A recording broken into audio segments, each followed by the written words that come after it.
Ito na siguro last na pag-support namin sa mga Marcoses dahil hindi namin kilala. Hindi namin tinatakang plano ko, kasama ko siya, ako nagkukontak sa mga mayors, ako nag-aaral sa lahat, support. Pag may banat kay Bongbong, ako nagsasagot. Pero after election, may Alzheimer na si Bongbong, hindi na ako kilala. Sa isang panayam sa Bilyonaryo News Channel, ibinahagi ni former Ilocos Sur Governor Chavit Singson ang kanyang pagkarismaya matapos tulungan si Marcos Jr. Isa ko yan, ang totoo niyan, Sara, sigurado na mananalo for president. Nobody could beat her.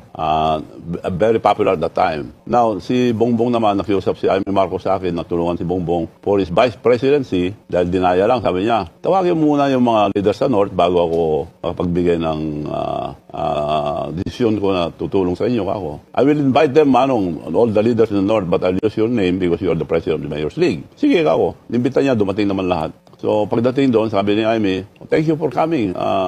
So we could start the early campaign of Bongbong for Vice President. Dinaya lang sabi niya. But Manong Chavit sa plan, Manong, can you tell us a plan? Kako, magpapile tayo for President, for Vice. Marami kang makakalaban dyan. Kung ang gusto kong mangyari, mag-file tayo ng for President, wala pa na magpapile Pero pag nag-file si Sara, you have to slide down. Then I have the leverage to talk to Sara, ikaw ang Vice, protected ka na. Palakpakan sila, si BBM, salamat Manong. Bawal pa noon ang lumabas. COVID. So, nakiusap ako sa Department of Health, pwede small group. So, nag-ayos ako, being the President of the Mayor's League, regional mayors. Isang region, lahat ng mayors. So, nakilala si Bongbong sa mga mayors. Yung mga mayors nga, paano si Sara? Then, nag-uusap na kami ni Sara, may plano ako dyan ako. For President.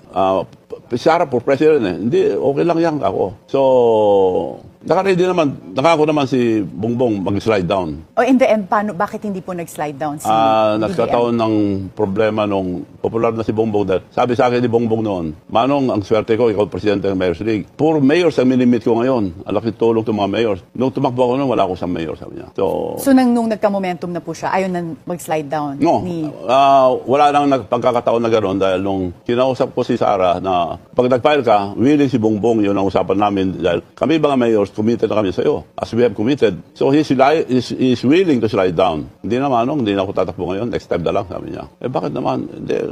Marami rin hindi ko na makwento yung mga nangyari. So, ayaw na niya. So in the end? So, kako kay Bongbong, bingo ako. Wala ka ng kalaban. Yung pinakamalakas for president, ayaw na tumakbo.